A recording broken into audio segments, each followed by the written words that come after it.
ផលិតកម្មដំណាំស្វាយនៅកម្ពុជាកំពុងឈានទៅរកដំណាក់កាលថ្មីមួយនៃការរីកចម្រើនដោយមានការសហការយ៉ាងជិតស្និទ្ធពីគ្រប់ភាគីពាក់ព័ន្ធរួមមានកសិករអ្នកចែកចាយអ្នកកែច្នៃដៃគូអភិវឌ្ឍន៍និងស្ថាប័នពាក់ព័ន្ធនានាទោះជាយ៉ាងណាដើម្បីធានាបាននូវការរីកចម្រើនប្រកបដោយចីរភាពនិងគុណភាពខ្ពស់ការបំពាក់បំពន់បច្ចេកទេសនិងចំណេះដឹងបន្ថែមគឺពិតជាចាំបាច់ដូច្នេះហើយទើបកាលពីពេលថ្មីនេះទីភ្នាក់ងារកិច្ចសហប្រតិបត្តិការអាល្លឺម៉ង់ GIZ និងក្រុមហ៊ុន Curry Rum Food Production សហការជាមួយក្រុមហ៊ុន Angkor Green និងដៃគូពាក់ព័ន្ធផ្សេងទៀតបានបង្កើតកម្មវិធីបណ្ដុះបណ្ដាលគ្រូបង្គោលស្ដីពី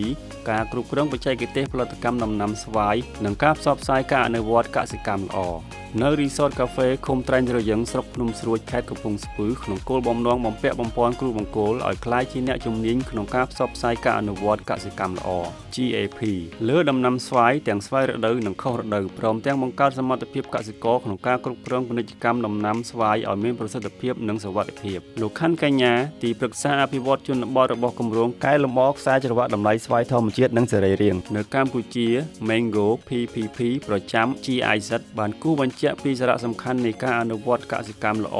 GAP ក្នុងការកាត់បន្ថយការប្រើប្រាស់សារធាតុគីមីនិងធានាបាននូវសុវត្ថិភាពម្ហូបអាហារសម្រាប់អ្នកប្រើប្រាស់លោកបានបន្ថែមថា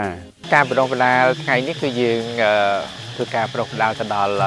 កសិករបង្ហាញហើយនិងគ្រូបង្គោលទៅលើប្រធានបទដែលនិយាយពីការគ្រប់គ្រងផលិតកម្មដំណាំស្វាយបាទរួមទាំងស្វាយខុសរដូវទាំងស្វាយរដូវហើយមួយទៀតបន្ថែមលើហ្នឹងគឺយើងផ្សព្វផ្សាយអំពីគោលការណ៍នៃការអនុវត្តកសិកម្មល្អក្រោយពីបញ្ចប់ទៅកសិករទាំងអស់ដែលបានចូលរួមនឹងទី1ខ្លួនគាត់ផ្ទាល់គាត់អាចអនុវត្តបាននៅគោលការណ៍របស់ការអនុវត្តកសិកម្មល្អនឹងមានន័យថាជួយកាត់បន្ថយអំពីផលប៉ះពាល់នៃការប្រើប្រាស់ជាតិគីមីការងារបន្ថែមតទៀតនេះក្រោយពីគាត់បញ្ចប់នេះគឺគាត់ជួយផ្សព្វផ្សាយទៅដល់អ្នកផលិតស្វាយទាំងអស់នៅក្នុងតំបន់គោលដៅនឹងធ្វើម៉េចឲ្យគាត់ផលិតស្វាយបានល្អដែលមិនភ្ជាប់នៅសារធាតុគីមីហាមឃាត់នៅក្នុងផលិតផលរបស់ពួកគាត់ធ្វើឲ្យអ្នកកែច្នៃទាំងឡាយរួមទាំងនៅក្នុងខាងក្នុងផងនឹងការនាំចេញហ្នឹងគឺมันមានបញ្ហាក្នុងការស្វាយផលិតផលរបស់យើងមានជាតិពុលហើយពិសេសទៅទៀតហ្នឹងគឺអ្នកហូបចុកទាំងឡាយហ្នឹងគាត់មានសុវត្ថិភាពក្នុងការប្រើប្រាស់ហ្នឹងតែម្ដងយើងរៀបចំនេះគឺមានដៃគូ4ទី1មាន GIZ ជាអ្នកឧបត្ថម្ភរួមការដំណើរការវគ្គហ្នឹងទី2គឺខាងក្រុមហ៊ុន Curry Rum Food Production ហើយទី3ខាង Angkor Green ជាអ្នកផ្ដល់ការបណ្ដុះបណ្ដាលវគ្គនឹងទាំងមូលហើយមួយទៀតគឺ GSG បាទគាត់ជាអ្នកសហការនៅក្នុងនឹងដែរហើយគាត់មានតួនាទីសំខាន់ក្នុងការទីផ្សារនាំចេញហើយនឹងគោលការណ៍ណែនាំសកលមួយចំនួនពាក់ព័ន្ធទៅនឹងការអនុវត្តកសិកម្មល្អលោកប៊ូសុផលប្រធានគម្រោងអភិវឌ្ឍនិងសហប្រតិបត្តិការរបស់ក្រុមហ៊ុន Angkor Green បានឲ្យដឹងថាក្នុងនាមជាដៃគូរបស់គម្រោង Mango PPP Angkor Green បានចូលរួមយ៉ាងសកម្មក្នុងការបណ្ដុះបណ្ដាលបច្ចេកទេសផលិតស្វាយខុសរដូវនិងរដូវនិងបានផ្សព្វផ្សាយការអនុវត្តកសិកម្មល្អដល់គ្រូបង្គោលដើម្បីជួយដល់ការកែច្នៃស្វាយក្នុងស្រុកនិងការនាំចេញផលស្វាយទៅកាន់ទីផ្សារអន្តរជាតិយើងបានធ្វើការជាមួយនឹងកសិករផលិតស្វាយជាច្រើនឆ្នាំមកហើយដោយផ្ដោតទៅលើការបង្កើនគុណភាពនិងបរិមាណនៃការផលិតស្វាយសម្រាប់ជួយដល់ការកែច្នៃស្វាយនៅក្នុងស្រុកក៏ដូចជាការនាំចេញផលស្វាយនេះទៅដល់បណ្ដាប្រទេសនានានៅលើពិភពលោក Angkor Green តែងតែចូលរួមជាមួយនឹងក្រសួងកសិកម្មក្នុងការលើកកម្ពស់អំពីគោលការណ៍អនុវត្តកសិកម្មល្អបន្ទាប់ពីវគ្គសិក្ខាសាលានេះទៅនឹងជួយគាំទ្រទៅដល់កសិករ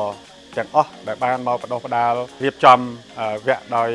GIZ នេះដើម្បីធ្វើចំការបង្ហាញអំពីបច្ចេកវិទ្យាដែល Angkor Green កំពុងតែធ្វើការផ្សព្វផ្សាយសម្រាប់បងប្អូនកសិករដែលជាអ្នកផលិតស្វាយឆ្លើយតបទៅនឹងការគ្រប់គ្រងសម្រាប់អ្នកវិជាទិញដូចជាខាងគម្រោង KFP ដែលជារោងចក្រមួយសម្រាប់កែច្នៃផ្លែស្វាយហើយក៏ដូចជាគ្រប់គ្រងទៅដល់ការនាំចេញផ្លែស្វាយសម្រាប់ប្រទេសជិតខាងឬក៏បណ្ដាប្រទេសដែលមានតម្រូវការ ក្នុងពិភពលោក អ្នកស្រីអូនផល្លាជំនួយការនាយកគ្រប់គ្រងរបស់ក្រុមហ៊ុន Curry Room Food Production KFP បានឲ្យដឹងថាបច្ចុប្បន្នរោងចក្រត្រូវការស្វាយជាង100តោនក្នុងមួយថ្ងៃដើម្បីកែច្នៃអ្នកស្រីក៏បានប្រាប់ពីលក្ខខណ្ឌនិងអត្ថប្រយោជន៍ផ្សេងៗដែលកសិករនឹងទទួលបានផងដែរចាម៉ូតូបច្ចុប្បន្ននេះគឺខាងក្រុមហ៊ុនទទួលទិញស្វាយប្រចាំថ្ងៃជាង100តោនចាហើយតាក់ទងនឹងលក្ខខណ្ឌរបស់ផ្លែស្វាយដែលយើងទទួលទិញហ្នឹងគឺមានទម្ងន់ចាប់ពី330ក្រាមឡើងហើយពណ៌សាច់នោះគឺចាប់ដើមពីសាច់ល្ពៅចាស់រហូតទៅដល់សាច់ល្មៀតយើងមានតែគោលការណ៍ពីរទេដែលខាងកសិករត្រូវអនុវត្តតាមគឺទី1ខាងគោលការណ៍របស់ក្រុមហ៊ុនដែលចែងនៅក្នុងកិច្ចសន្យាហើយទី2គឺការអនុវត្តកសិកម្មល្អរបស់ក្រសួងកសិកម្មតាក់ទងនឹងអត្ថប្រយោជន៍របស់កសិករដែលបានចុះកិច្ចសហការជាមួយក្រុមហ៊ុនគឺទី1គឺបានតម្លៃសមរម្យចាគេហៅថាតម្លៃថេរហើយទី2គឺបរិមាណដែលបានព្រមព្រៀងគ្នាគឺយើងទទួលទិញតតែអស់តែតាមការព្រមព្រៀងវគ្គបណ្ដុះបណ្ដាលនេះបានផ្ដល់ឱកាសឲ្យកសិករដាំស្វាយមកពីទូទាំងប្រទេសបានជួបជុំគ្នានិងចែករំលែកបទពិសោធន៍ក៏ដូចជាចំណេះដឹងគ្នាទៅវិញទៅមកផងដែរលោកមិនមើលកសិករស្វាយមកពីខេត្តកំពង់ស្ពឺ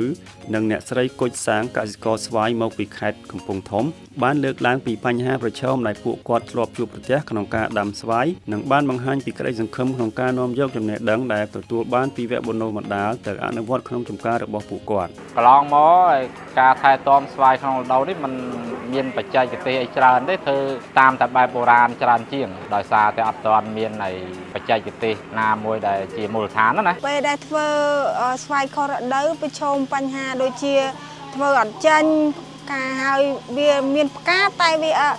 អត់មានក្តាប់ហើយពេលខ្លះក្តាប់មកវាអត់កាន់អីចឹងបញ្ហាប្រឈមនៅស្វាយក្នុងរដូវហ្នឹងមានតែជួបនឹងសត្វល្អិតខ្លះហើយប្រឈមខ្ពស់ជាងគេគឺជ្រុះក្តាប់ហ្នឹងហើយអត់ទៅមានវិធីដោះស្រាយទេមានតែទុកទៅតាមធម្មជាតិវាហើយបើសត្វល្អិតយើងអាចបាញ់ថ្នាំគីមីខ្លះវគ្គបណ្ដុះបណ្ដាលនេះដែលបានខ្ញុំបានមករៀននេះខ្ញុំថាខ្ញុំចេះជំនាញពីលោកគ្រូអ្នកគ្រូគាត់ប្រហាត់បរៀនខ្ញុំមកដល់ពេលខ្ញុំទៅវិញទៅខ្ញុំនឹងដល់ថាធ្វើតាមជំនាញលោកគ្រូអ្នកគ្រូដែលគាត់បានប្រាប់ខ្ញុំហើយណាមួយក៏ខ្ញុំប្រាប់តគ្នាពីបទពិសោធន៍សម្រាប់ខ្ញុំសប្បាយចិត្តខ្ញុំគិតថាថ្មីបានអ្វីដែលថ្មីច្រើនមែនតើបាទកន្លងមកខ្ញុំអត់ធ្លាប់ដឹងហើយមកដល់ពេលនេះបានដឹងអញ្ចឹងខ្ញុំនឹងយកបច្ចេកទេសដែលលោកគ្រូបានបណ្ដុះបណ្ដាលនេះយកទៅអនុវត្តផ្ទាល់ខ្ញុំចង់ឲ្យវគ្គបណ្ដុះបណ្ដាលនេះនៅចុះទៅកន្លែងតំបន់ខាងដែលខ្ញុំធ្វើចំការដើម្បីឲ្យយល់ដឹងកាន់តែច្បាស់ហើយណាមួយម្ចាស់ចំការដែលនៅតំបន់ហ្នឹងគាត់យល់ស្វែងយល់កាន់តែច្បាស់ដូចខ្ញុំដែរអញ្ចឹងចាចង់ចែករំលែកដែលថាឲ្យគេយល់ច្បាស់ឲ្យគេចេះដូចជាខ្ញុំដែរអញ្ចឹងចង់មានកម្មវិធីហ្នឹងមានតាមមូលដ្ឋានមិនមែនតែមកកន្លែងប្រមូលគ្នាយើងក៏បាក់ធ្វើដំណើរមកបានមូលដ្ឋានជាក់ស្ដែងទៅអ្នកចូលរួមបានច្រើនហើយដឹងចំណេះដឹងហ្នឹងក៏បានទទួលយកគ្នាច្រើនជាលទ្ធផលវគ្គបណ្ដុះបណ្ដាលនេះបានទទួលការសាទរយ៉ាងកក់ក្ដៅពីកសិករនិងគ្រូបង្គោលដោយម្នាក់ៗបានបង្ហាញពីភាពរីករាយក្នុងការទទួលបាននូវចំណេះដឹងនិងបច្ចេកទេសថ្មីៗដែលអាចអនុវត្តបានជាក់ស្ដែងដើម្បីបង្កើនទិន្នផលនិងគុណភាពស្វាយនៅតាមចម្ការរៀងៗខ្លួនអង្គរ Green នៅតែបដិញ្ញាស្វែងរកដំណោះស្រាយនិងសហការជាមួយអង្គការនិងដៃគូផ្សេងៗដើម្បីជួយកសិករផលិតស្វាយនិងដំណាំផ្សេងទៀតឲ្យទទួលបានគុណភាពខ្ពស់ស្របតាមតម្រូវការទីផ្សារនិងជំរុញវិស័យកសិកម្មកម្ពុជាឲ្យកាន់តែរីកចម្រើន